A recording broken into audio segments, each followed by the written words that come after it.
First thing I had to do was hold a speech, which was strange, but I did it. And yeah, it was probably my greatest moment Did you say you as a did the footballer. speech? Yeah. So what did you say? Tell us. No, I've seen I this. did- I've seen it actually. We've got cameras in the dressing It's a room. horrible speech, Is it? honestly. Very bad. The official Manchester City podcast. Good morning, everyone. Welcome to this episode of the official Manchester City podcast live, presented by Aldar. A huge welcome to everybody who's here with us today in Abu Dhabi. It's great for us to be able to host an exclusive event for our family of partners. We're really excited to be here. Before we get going, I'd like to say a huge thank you to Aldar for putting this event on.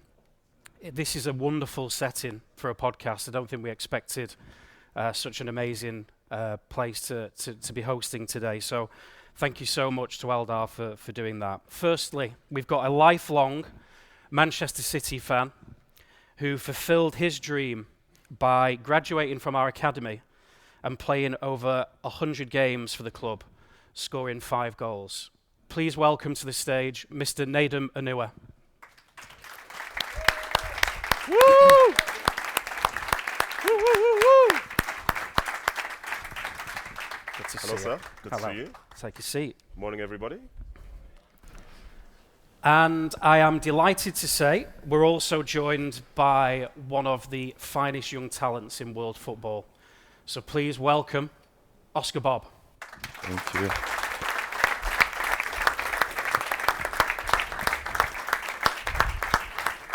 Hi. Hello. Good to see you. Okay, I think there's only one place to start really, and that's with yesterday's game against Wolves.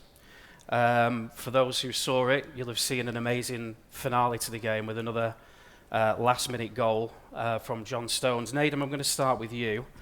What did you make of the game? It's always nice when they win, as I'm sure everyone would agree. And I think the game itself, it's the type of game that we see a lot when City play against sides who are towards the the bottom end of the Premier League. Those sides know that you can't outplay Man City. They know that if you want to have a chance, maybe you'll have to hit them on the break, but defensively you have to be so good. And having played in sides who are like that, not least of all in the that famous Aguero game many years ago, it's tough, but I think when you play against a side as good as Man City, the game is never over until that final whistle blows. And fair play to City, they were pushing, but also to stick up for my defenders. They also need to defend as well to make sure that Wolves don't have anything in transition. But it's always nice, as I say, to see Man City win, especially games which can be as tough as that as well on the road. Yeah, I completely agree. Wolves were really well organised and made it very difficult for City. A lot of teams do that against us because we're so good. Oscar, how does Pep kind of prepare the team to face that kind of challenge when a team comes and makes it very difficult for us? Well, I think he prepares every game different. So I think that's why he's one of the best. That people think he has this philosophy and he'll always stick to that. But a lot of the times he'll change what the plan is depending on the opponent. And yeah, of course, there's a lot of low blocks, but I think he's the most patient man in the world, you know. He can keep the ball or he's not upset if we keep the ball for 10 minutes without a shot. And so he's a bit of a control freak, but in a good way. But how do you feel then, Oscar, say in games like that when you're playing, when you haven't had a shot in a while and you can see the opposition is really just camped in a certain area, do you not get frustrated? Can do, yes. I think some more than others. But then we also have players like Kevin who can at any moment just take a shot from anywhere and can score. So it's different personalities. I don't get too frustrated. Some people do. Okay. Patience is key when you play for City, I think, sometimes with the way teams set up against us. Nedum, what have you made of the start to the season generally? Because obviously 4 Premier League titles on the bounce. No team in the history of English football has ever done that. At some point, it's going to come to an end. We don't want it to be this season, but at some point, you don't want it to be ever. At some point, it's going to have to. Forever, yeah. Do you see a title-winning team in the opening period of this season so far? It feels familiar to other seasons, but I think what's been different this year is the fact that say you've seen some of the England internationals and other internationals who got quite far in their respective tournaments this summer. So as a consequence, pre-season wasn't something which a lot of them could take part in. And before you know it, the season's here. We watched as City won the Community Shield against Man United, as you see back there, and some of the players weren't available because they had been playing in tournaments for their national side. So I think these first few weeks, these first few months, it seems like it's more a case of players and the manager sort of allowing them to find their feet, to find their form. Like John Stones scoring yesterday, but in the first part of the season before the first international break, John Stones wasn't really playing. But now you're seeing a better style of football from him. You're seeing an improved level of fitness, sharpness and alike. So I think the fact that, at least for a couple of hours, they were top yesterday while still not being at their absolute best, I think it says a lot about the team, the manager, the staff, and the way that they can continue to build even when things are kind of against them as well. One of the most amazing things about this City team is the hunger, the desire that never seems to go away. Oscar, you're part of the squad. That must be very inspiring for a young player like yourself to be around players who their standards are so high every single day. Yeah.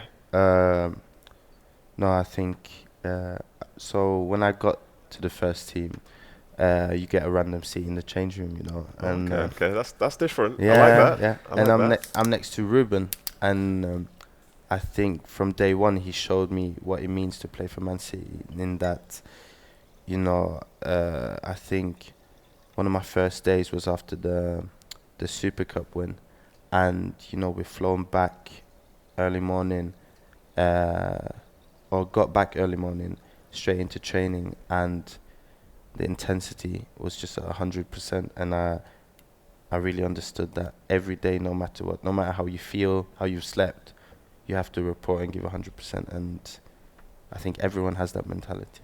Yeah, Ruben Diaz is one of the best examples of that, actually, isn't he? He's a total professional. One of the reasons you're here with us today, of course, is because you're currently injured.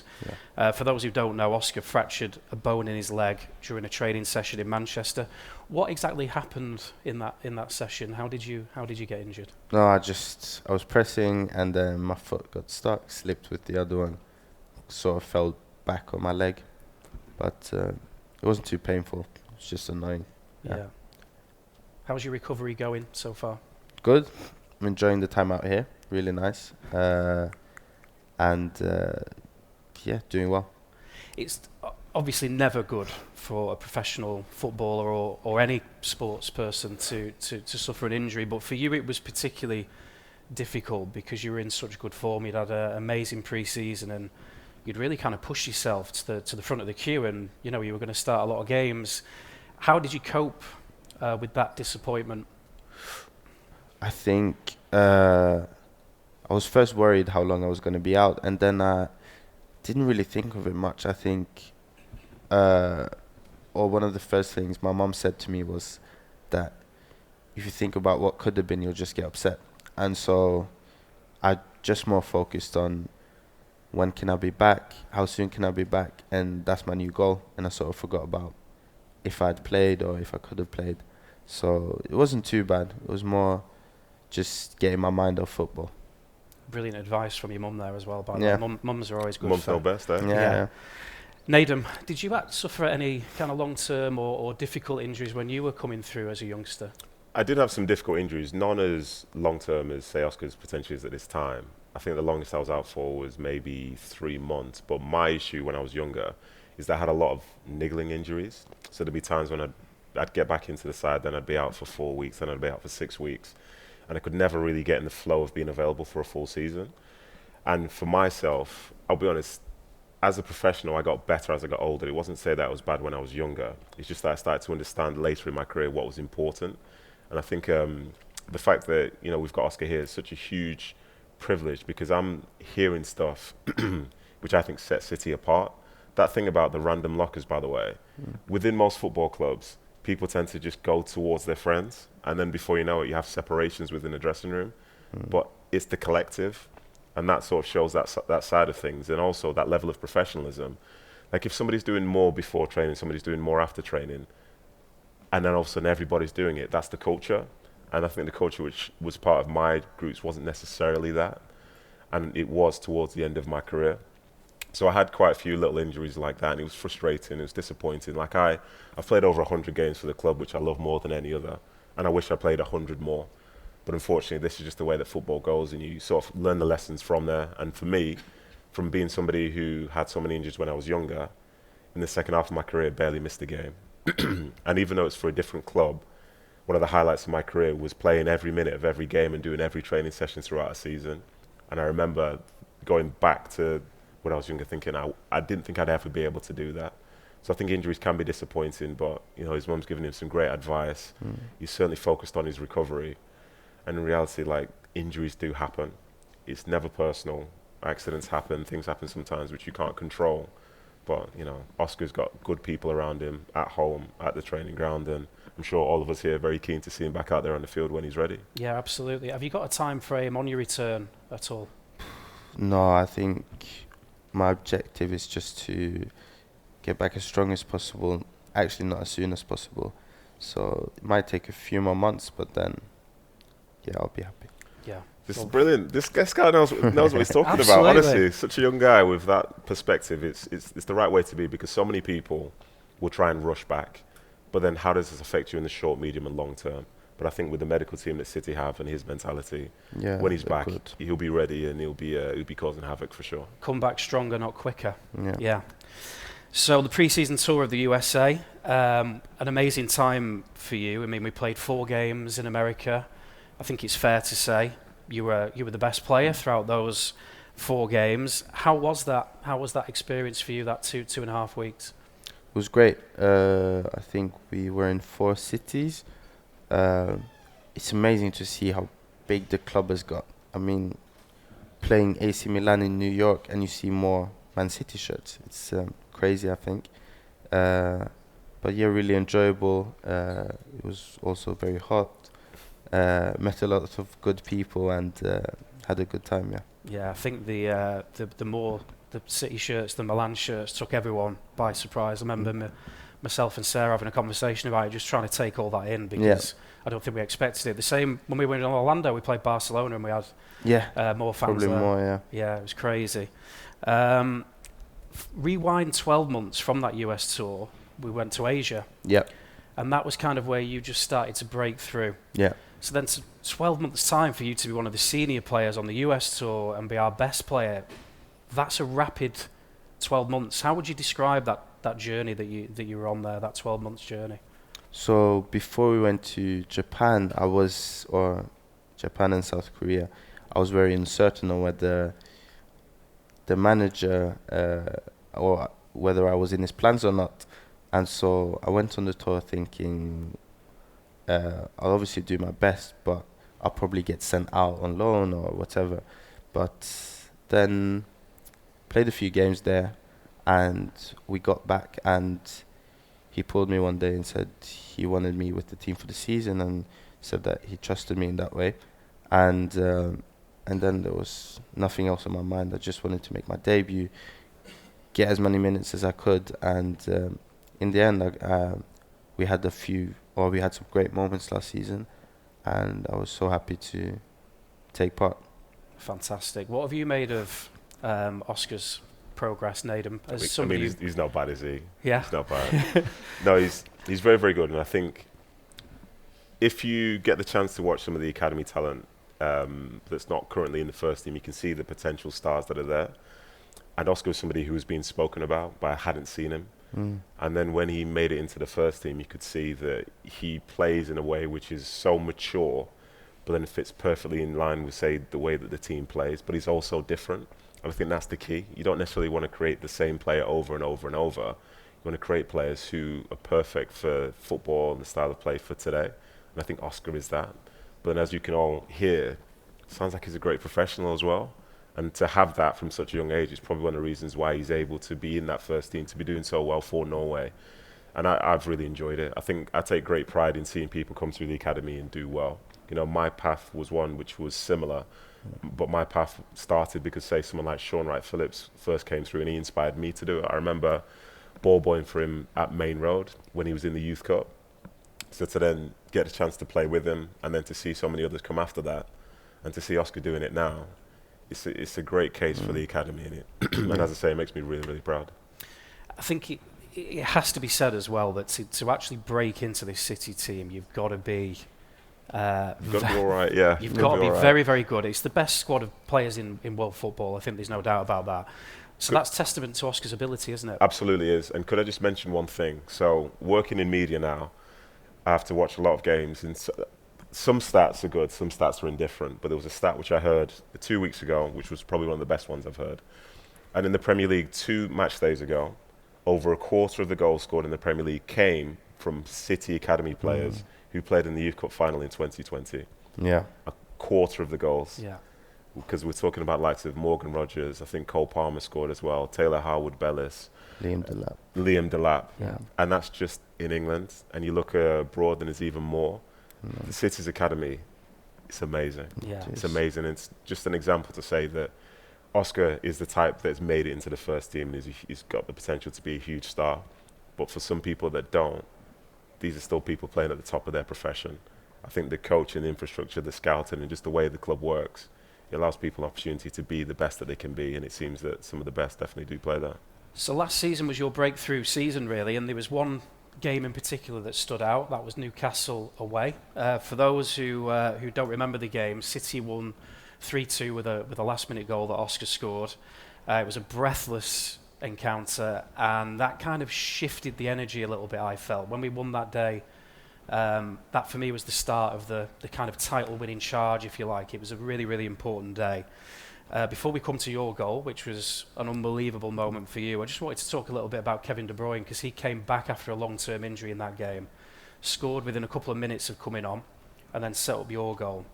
I want to know, from a forwards player's perspective, what's it like to play with someone who is the best passer in the world and can just find you at any moment? No, it's incredible. It's strange because I'm sure, as you know, he's a humble guy. Yeah. And his ability is, I've never seen anything like it. So it's crazy. I remember we were on the bench before I came on, and I think me, Jack, Mateus, we just stood silently. We couldn't believe it because he'd been out for about 5-6 months. First thing he does, he just gets it and produces a moment of brilliance, you know? Yeah. So it's incredible, an honour. Yeah, an honour. Yeah, and it was an honour to be there, because when he came off the bench, the City fans in the away end were incredibly excited, but also the home fans, you could sense the dread. Yeah. And I think that it takes a very special kind of player to get that reaction from the entire stadium. Nedum, he's been the icon of this team probably for close to 10 years now. I mean, how would you kind of sum up his impact on Manchester City? Oh my goodness, that's a great question. I think there's a professional side to me and there's a petty side to me. And the petty side will say that people said it was a bad signing when he first joined. Yeah. Didn't age well. No. But as time's passed, you've seen his impact with his goals, with his assists, with his leadership, and some of those big, big moments. And look at the passion that he has to stay at Man City and be a part of the club. I think the club is a big part of his identity and vice versa. And some of the way that he plays, as Oscar said, as a professional, we're all the same until someone's not. And I think Kevin's out of this world.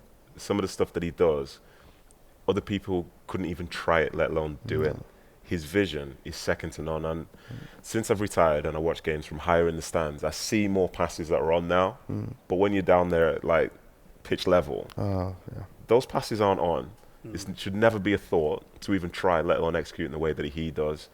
But again, his humility is incredible. Somebody that's that good, that just loves the game of football and can have that impact and have that quality and bring everybody involved. Honestly, it's been an absolute privilege, and he is without doubt one of my favourite players ever. Because the way that he's played it's been very unique to him. Others have tried, but there's no chance you could ever be Kevin De Bruyne. Oscar, it is like he sees the game from above, isn't it? Literally, yeah. Because his vision is, I don't know another player who has that. It's him and Messi, maybe. It's having played a little bit with David Silva as well. They've played a different sport. You know, you can try your best, but the way that they see it and the way that they play the game, it's like they've slowed it down. They know exactly what's going to happen. They read it. And even to go back to everyone on that Newcastle game, there've been very few people that will have a shot to try and play it through someone's legs to go into the bottom corner from the edge of the box. usually try and go away from defenders. Yeah. So the way that he sees it, the way David Silva and people see it, I think we're very privileged to have seen some of the best players in Premier League history wear the shirt for Man City and wear it with pride as well. Yeah. So let's talk about your goal in that game, because it was, it was an exhilarating moment. It was, for me, the high point of the season when all told. It was an amazing finish, really cool under pressure, the way you took the ball. Pep celebrated with you afterwards. The fans were singing your name. When you got back in the dressing room, what was the reaction from the other players? No, it was all good. First thing I had to do was hold a speech, which was strange, but I did it. And it was probably my greatest moment. Did you say you as a did the footballer. speech? Yeah. So what did you say? Tell us. No, I've seen it. I've seen it actually. We've got cameras in the dressing it's a room. horrible speech, Is it? honestly. Very bad. But no, they were all happy for me, and I was obviously very happy. So, yeah, I enjoyed it. I think the reason Pep wanted you to do a speech though is because he felt that you deserved, Yeah, you which know, a is moment. nice. Yeah, which is great management. No, of Yeah, course. yeah, for sure. I was at Newcastle. We played Newcastle a couple of weeks ago, of course. We drew 1-1, and the fans were singing your name again, almost in homage to the game last season. How does that feel to know that in a relatively short space of time, you've made such an impact that they're going to sing your name when you're not even on the pitch? No, it's great. I think especially when you're on the pitch, it gives you an extra boost. Yeah. So, no, it's an amazing feeling. It's a dream, you know. As a kid, you dream of those things. Absolutely. Nedum, you know the City fans well. They are yes. good with things like that. Once they kind of take you under their wing, Yeah. you're kind of good for the rest of For the sure. time. I think there are two parts to them. I think any player that comes to the club will always be welcomed. And I think when you have moments with them, you will then be loved. And I think that's what we're going to see with Oscar and other players. Like, they still sing for players who maybe left 10, 15 years ago. You know, there's a reason why Paul Dickoff is just as loved the same way as Erling Haaland. That's the nature of the club. That's the identity of the club and the fan base. And those things do make a big difference. Because as a player, I'll hold my hands up. You try and downplay everything. But those moments really do matter. When they're singing for you and you're not even close to being on the field, like, it gives you a sense of excitement. You know, you want to be back out there and giving them something else to sing about as well. But it's a great fan base, and, you know, I'll be honest, I'd be singing his name as well after last season. Yeah, when some friends of mine found out we were doing this today, I got so many, honestly, like, lovely messages just saying to pass on their regards and say that they can't wait to see you back on the pitch, which I just think is really nice. I was going to ask you as well about Erling Haaland, obviously another Norwegian, somebody you know well. He's an icon of world football. You know, everywhere we go, we just see Haaland 9 shirts. Of course. Yesterday at the screening, for example, of the game, Haaland shirts everywhere. He's very, very focused and very professional. He's got a reputation of being a bit robotic, but actually we see him and he's really funny. He's a human, yeah. He's a human being, he's really funny, and everybody in the squad loves him. Can you just give us, because obviously you're in the dressing room, you see him, you know him well, just give us an insight into what Erling Haaland is really like. As a person? As a person. I think he's a very nice person. He includes everyone, but he's very professional, and he doesn't mess about when it comes to, you know, his routines. Yeah. But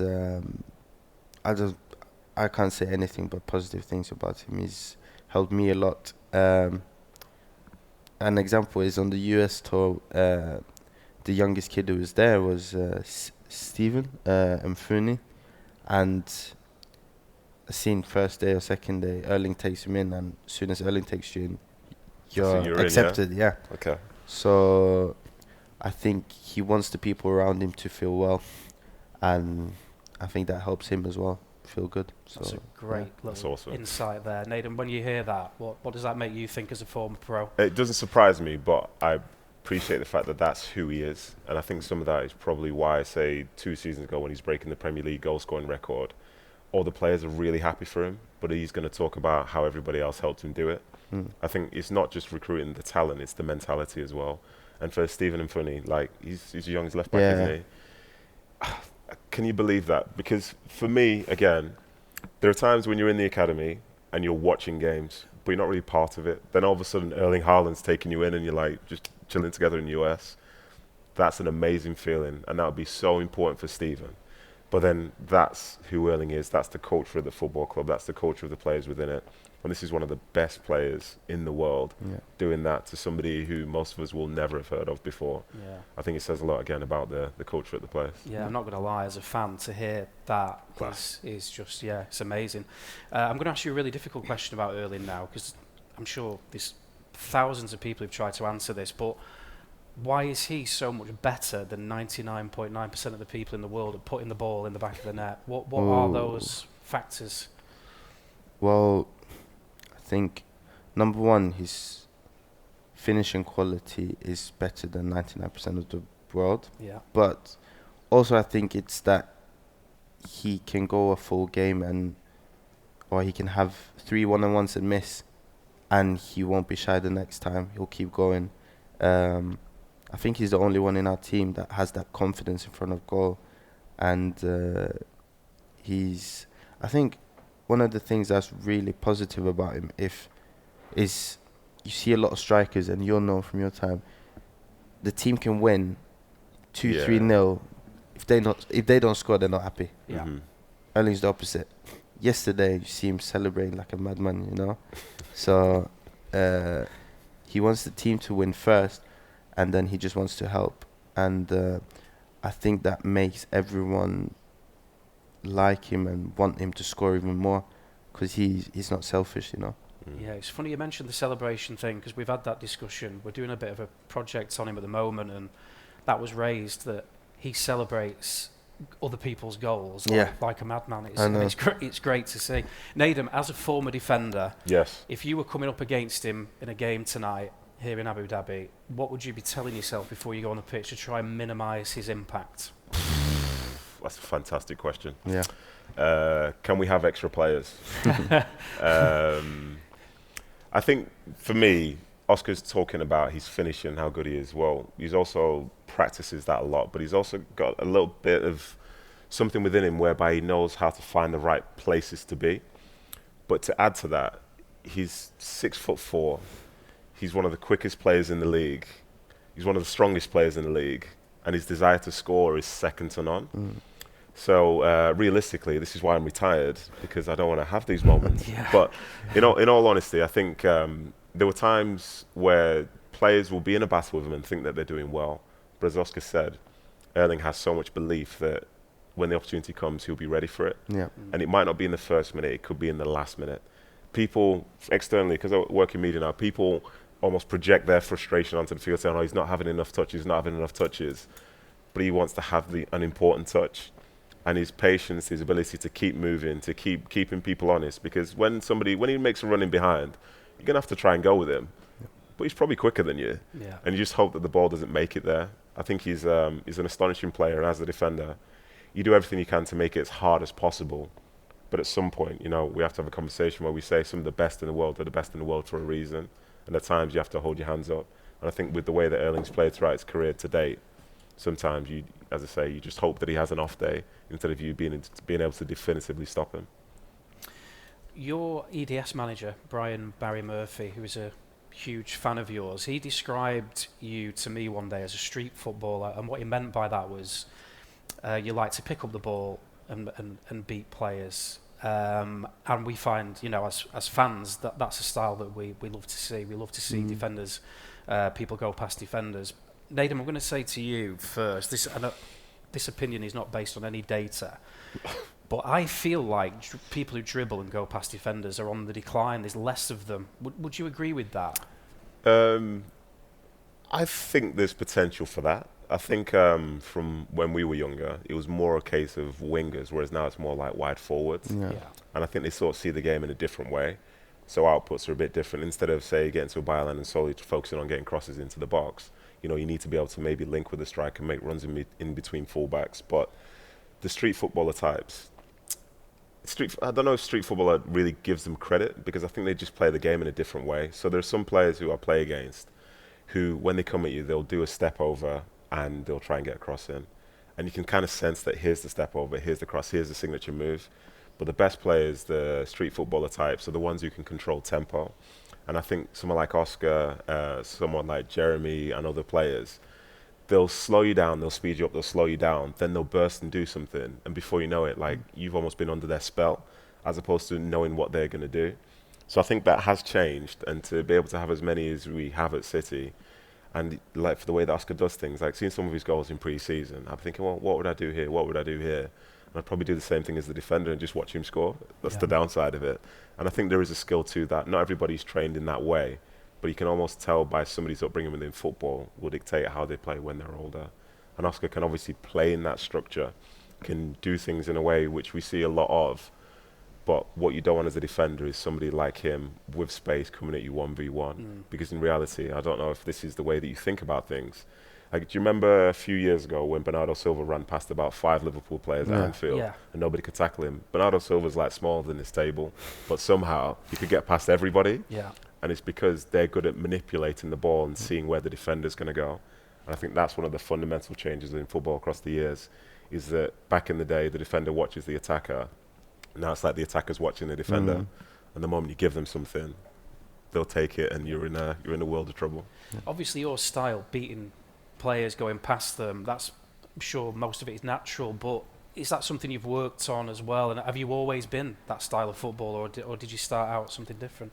Yeah, I'd say so. I think so. It's a bit different in Norway, where as a young player, see, I speak to Rico, or you've been in the academy since you were 10, right? That's right, yeah.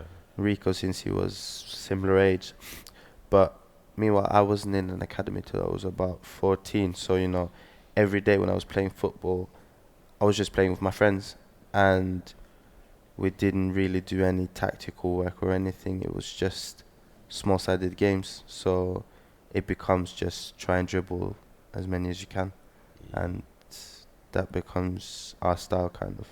I like it. That makes you slightly different to the other academy players that we produce, and I think that's one of your weapons, really.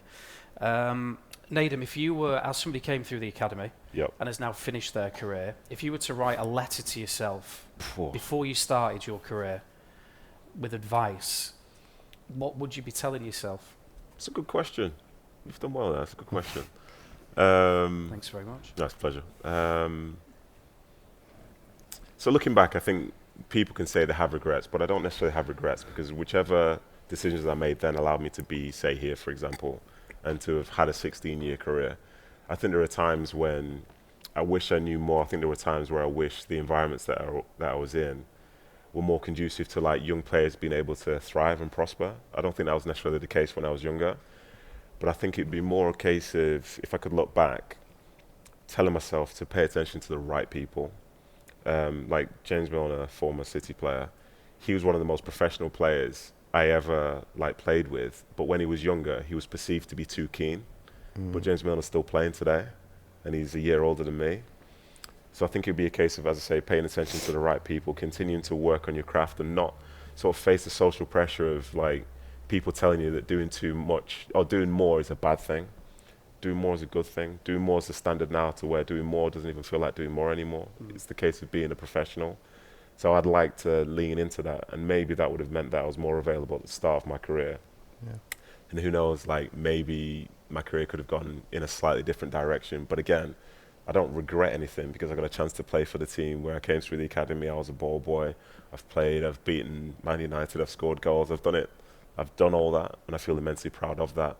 But again, as I say, it probably could have been different if I knew what to look for, instead of just paying attention to the things that will probably shine in the brightest.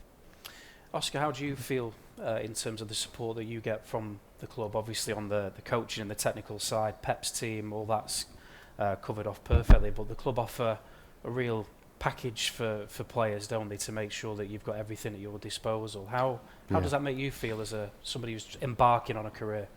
No, I said this, I think I've never felt more loved than after I got injured, because soon as, I got loads of messages of support, and then people really wanting to help, and then making my recovery as smooth as possible, and then just even coming out here, staying in the best place I've ever stayed, and enjoying some warm weather out here with amazing facilities, and the club it's really showed me that it cares for me, and I think that's so important, just to know that you have big backing, or that they really want you. Yeah. Fantastic. Does that sound different maybe to the experience of what a player would have had maybe 20 years ago? 20 years ago. Was I playing 20 years ago? Was I playing 20 years? Do you know what? Funnily enough, I think I might have just been making my debut 20 years ago. There we go. So who knew? I didn't know it was an anniversary. Thank you. It is different, but I think football's changed across that time. And it's changed for some clubs for the better, for some clubs for the worse. But I think what City do really, really well is they try and find the 1% to make themselves better across the board. You know, whether that's on the pitch, off the pitch, like to be there when the takeover happened. And I've ended up being at a couple of places where takeovers have happened, and some clubs have focused solely on players, but not really affected the foundations of the football club. I think it's fair to say that City have affected the foundations, and as a consequence, you have the chance to be as good as you can be if you work for Man City. And that's something that isn't necessarily the case at other football clubs. There's never a guarantee of success, but there's a potential for it. And I think, as well as having the resources, like one thing that makes me really proud again is that there are so many good people. You know, whichever department you find yourself speaking to, whether it's on the field, off the field, those good people make a difference, because then they can, again, affect you in a positive manner. And for Oscar, you know, obviously being injured is tough, but he can have the rehab that he can. He can have people that will try and help him, whether it's players, whether it's staff, whether it's the mental side of things as well. And that can make a big, big difference to people's recovery. Because, to be completely honest, for me personally, like, being injured was very, very tough. It's very, very tough. And it's not necessarily because of the physical pain. It's more the mental side of things. Not being able to do the things that you want to do. Sometimes not even being able to physically be the person in that moment that you once were. Like, when you come back, you're back. But for some people who have like longer injuries, for a second you can't walk, for a second you can't jog, you can't run.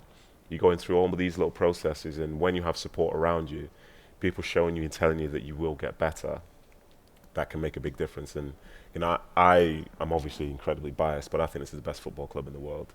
And I think it's for a million different reasons. And I think it's not just the resources, it's the people, and it's the fact that when you're there, you're part of the family. And once you're part of the family, you'll be treated as such. So that's my very biased take on Man City. Yeah. Fantastic. We were talking yesterday about FIFA and when you first got yourself on the game. Yeah, so it's EAFC now, isn't it? EAFC. Yeah. So back in the day, it was FIFA. It was though. FIFA back in the day. Back in my day, yeah. You said that was kind of a really exciting thing for you. Yes. What was it like for you when you were first on there? No, it was, yeah, but I don't know. I think it would have been even better when I was like 16, 17. Yeah. Now that I'm 21, don't play as much. Did you play as yourself? Yeah, of course. Of course you did. Of course you did. That is honestly like one of the highlights of my life. Getting this video game, and there I am. Yeah. Yeah, I will drop this player for myself. I remember you had a great card, though. See this? Great card. Yeah. Listen, you're talking cards. Quick. This is even further back. As I'll be honest, as a player, like, you go from being just a lover of the game and a real amateur to being a professional. And as a professional, you're supposed to take things seriously. But when you can play as yourself on FIFA, you know, that's a very nice moment, yeah. Finally, Oscar, you sat here today as a 21-year-old. You've won the Premier League. You've won the FIFA Club World Cup. You've won the Community Shield. You're the best club in the world, as we've discussed, with all the support mechanisms around you. You are in a great position to have a fantastic career, aren't you? How excited are you about your future?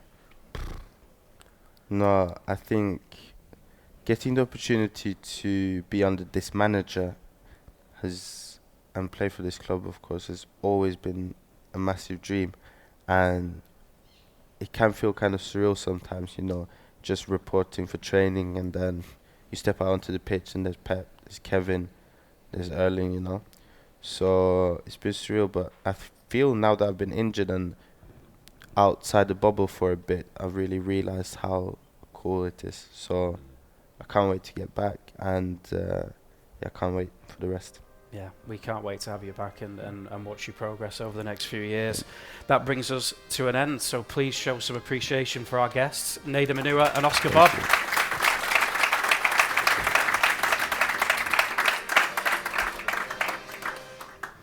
The unbeatable official Manchester City podcast.